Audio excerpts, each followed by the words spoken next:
Friends ನೋಡಿ, ನಾವು ಬೆಳ್ಳುಳ್ಳಿ ಹಾಕಿದ್ದೀವಿ ಫ್ರೆಂಡ್ಸ್. ನೋಡಿ ಯಾವ ಥರ ಹಾಕಿದ್ದೀವಿ ಅಂತ ನೀವು ನೋಡಿ ಇದು ಮಾಡಿ ಫ್ರೆಂಡ್ಸ್ಗಳೇ. ನೋಡಿ, ಒಂದು ಲೈಕ್ ಕೊಡಿ, ಒಂದು ನಮಗೆ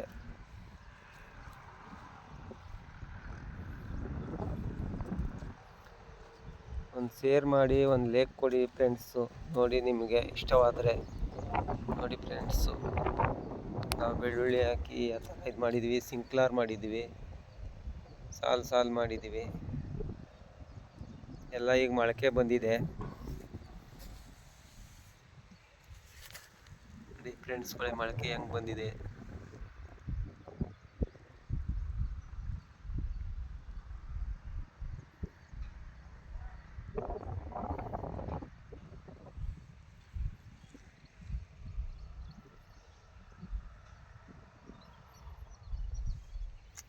ಬೆಡ್ ಮಾಡಿ ಬೆಳ್ಳುಳ್ಳಿ ಹಾಕ್ತೇವೆ, ಒಳ್ಳೆ ಇಳುವರಿ ಬರುತ್ತೆ.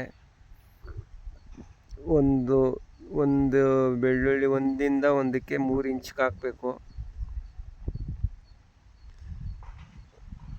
ಗೆಡ್ಡೆನೂ ಸೈಜಾಗಿ ಬರುತ್ತೆ ಚೆನ್ನಾಗೆ.